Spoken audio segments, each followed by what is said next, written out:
when I was talking about like what I believe, and like I think that I figured out like how the best way to explain it, you know, because like I said, when I was out there in that encounter, just out in the forest, you know, like I kind of I felt like I could see what was real and what wasn't, what was made up and what wasn't. You know what I mean? Like that's what I told you when I was out there.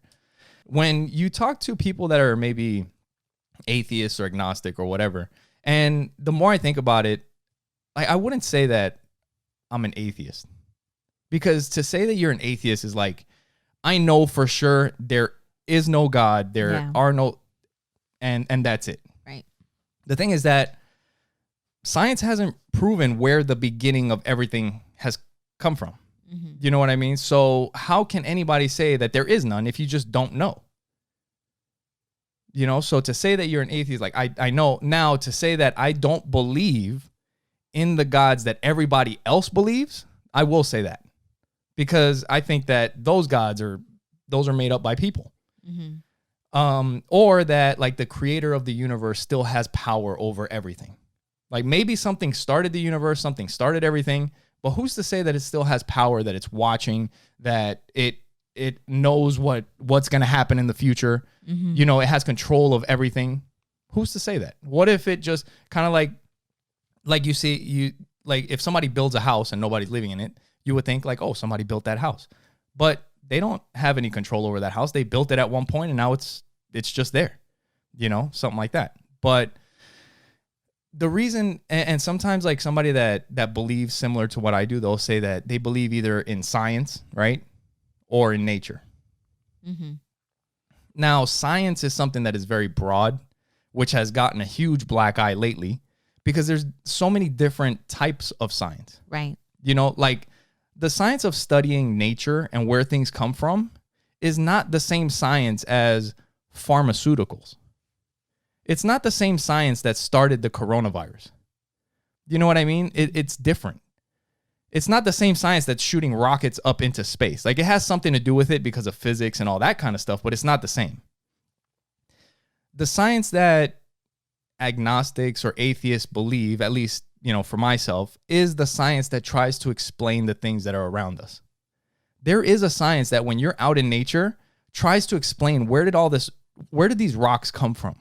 Where did these trees come from? The reason that we know that plants are green, the chlorophyll and photosynthesis and all that shit, is because somebody studied science, studied plants, and learned what all this stuff was. That's the science that I believe in. Not the science that said, you know, that this shit, that a virus came from a bat, jumped from a bat to a human. That's the science that really messes up real science, the other sciences, the ones that explain the universe and the world. So when I was out in nature, when somebody that's agnostic says that I believe in science, the reason that they say that is because that type of science is what is attempting to explain everything that is around us without human, you know, influence. Like it's not like, oh, it's because of this that this is this way. No, it's because they're studying how these things happen without the human influence. You know what I mean?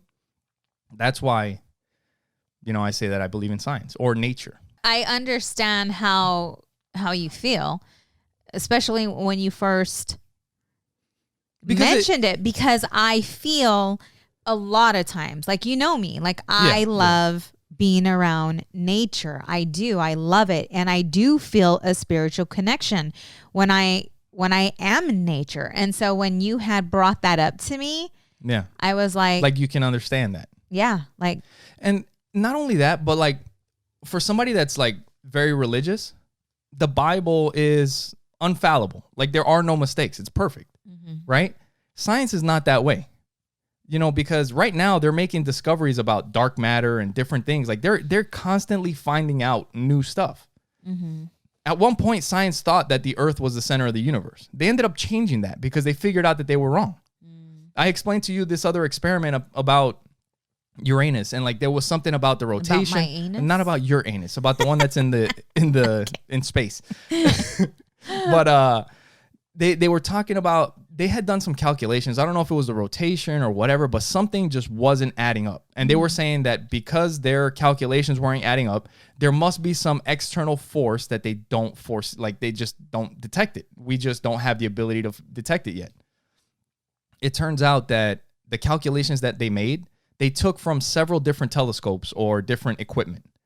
And when they were going back looking at so what they said is that the reason that this was happening to Uranus was because there's another planet that they named Planet X that we can't detect that is having an effect on Uranus, right?